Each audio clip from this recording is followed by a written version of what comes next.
Go live to former Liberal MP and former member for McKellar, Jason Falinski. And like any divorce, if you can avoid it, it's good, isn't it, Jason? I guess so, Kieran. But look, I'm a supporter of the Liberal Party. I believe in what it can do for Australia's future. I'm passionate about its success. It was very hard to watch that press conference with David Littleproud and not feel very saddened about this situation and just some of the contradictory things that were being said by the participants. I don't know what to say, really.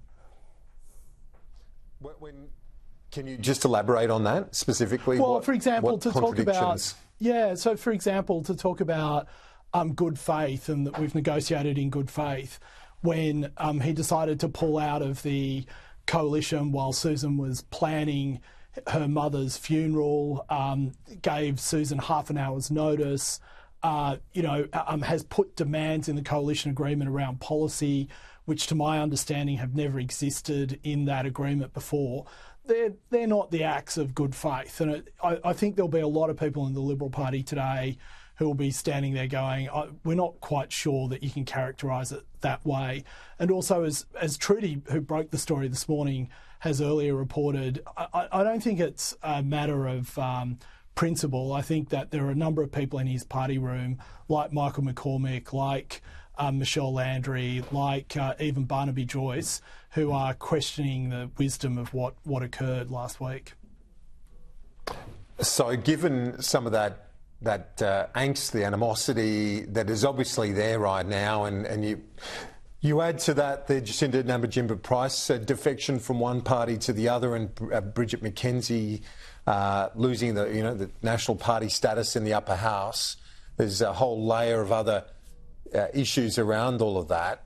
Can they get together and avoid this split? Because it is a lot harder to get back together. I know it's a party you love, the Liberal Party, but if you want to have a coalition that works together, it's easier before you start handing out jobs.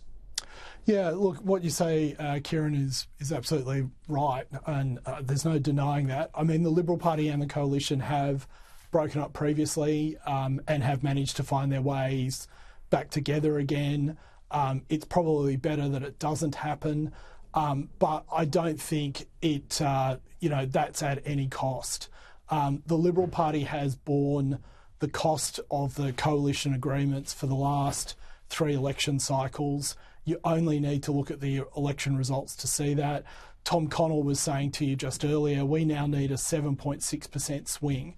A lot of that is due to the fact that we have focused a lot of money and a lot of resources on regional areas, and we have now lost a lot of votes in city and urban areas. And, that's not the National Party's fault. They have done an excellent job at representing their constituency. The Liberal Party needs to do a much, much better job at representing theirs. And if this coalition starts off with us bending the rules and making really unsustainable compromises, well, to continue the analogy, the marriage ain't going to last very long. Jason Falinski, thanks. We'll talk to you soon. Coming up next, what prompted